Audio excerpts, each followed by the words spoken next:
Have you ever felt like you're throwing money down the drain with miracle creams that promise the world, but your skin stays exactly the same? The truth is, cellulite isn't a skin problem. It's a code within your metabolism. Today, I'm going to give you the key to crack that code and reclaim autonomy over your body. Often, what we see in the mirror is just a billboard for our internal health, a warning sign that something isn't right on the inside. In this video, we're going beyond empty aesthetics. I'm going to show you how small shifts in your internal gears and an understanding of your own biochemistry can transform your skin texture from the inside out. You don't need a new product, you need a new metabolism. To understand how to win this battle, we need to look at what's happening beneath the dermis. Imagine your fat cells, the adipocytes, live inside small compartments divided by fibers. When your body enters a state of chronic inflammation or poor circulation, these cells swell, and the fibers holding them begin to pull the skin downward. It's this invisible tug-of-war that creates the dimples that bother us so much. Cellulite is the result of a stagnant system where cellular waste cannot be drained. The modern lifestyle, fueled by stress and processed foods, keeps your body in survival mode, stashing toxins exactly where you want them least. Transformation begins when you decide to stop fighting the reflection in the mirror and start caring for the biological terrain that supports your skin. The heart of this process is what we call the Sodium-Potassium Pump.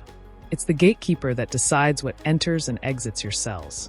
When you consume common refined salt, that isolated sodium chloride, you are sabotaging this pump. Excess sodium pulls water into the cell uncontrollably, causing edema or that famous bloating.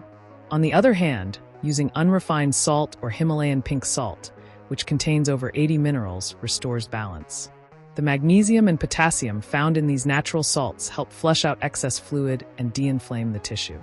By swapping the salt in your kitchen, you aren't just seasoning food. You are reactivating the electricity of your cells and allowing them to return to their normal size. It's the difference between a shriveled, healthy cell and a swollen, intoxicated one. In high-performance nutrition, the order of factors does indeed change the final product. Every time you ingest sugar or gluten, your body triggers an insulin cascade, the very hormone that most encourages the storage of inflammatory fat. To break this cycle, you need to adopt an intelligent hierarchy on your plate. Always start with water, follow with a piece of fruit, move on to a hearty plate of greens and fiber, and only then reach for the protein and carbohydrates.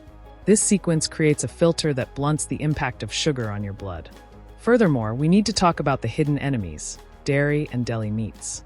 Cheese, for example, is a bomb of hidden sodium and preservatives that paralyze your natural cleansing system. Removing these triggers for a while is like giving your body an internal bath, clearing the paths for your skin to regain its firmness. Hydration is the most neglected pillar, but it's not just about volume. It's about the biological window. Drinking 3 liters of water late at night will only overload your kidneys and cause puffiness when you wake up. Water needs to be your vehicle for transporting toxins while your metabolism is at its peak. Therefore, the golden rule is to concentrate most of your hydration by 7 p.m. Think of water as the current of a river carrying away all the debris your cells release.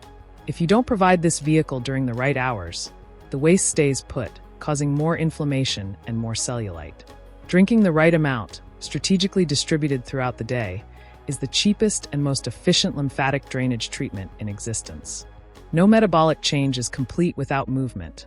But the focus here isn't just on burning calories, it's about oxygenating tissues. The human body is a machine built for motion. If it stays still, it retains residue. To beat cellulite, we need exercises that challenge gravity and pump blood back to the heart. The best practical example is using the stairs.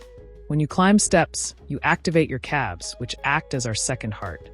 This movement pushes venous blood and lymph upward, clearing the thigh and glut areas. Forget slow, casual walks. The goal here is to raise your heart rate so that oxygen reaches the deepest layers of the skin where fat is stagnant. 10 minutes of stair climbing can be more powerful for your skin than an hour of monotonous exercise. Finally, we must understand the dance of hormones. Women between 25 and 45 often suffer from estrogen dominance. Excess estrogen, boosted by birth control, plastics, and stress, is an invitation for fat accumulation and fluid retention in the lower limbs. Balance comes through protecting progesterone and maintaining healthy testosterone levels, which ensure muscle firmness. When you adjust your sleep and control the environment you live in, your body stops manufacturing stress fat and begins to prioritize tissue regeneration. The autonomy to have the skin you desire is in the palm of your hand and at the tip of your fork. You are not a hostage to your genetics or your age. You are the architect of your own metabolism. Start cracking this code today and feel the transformation happen from the inside out.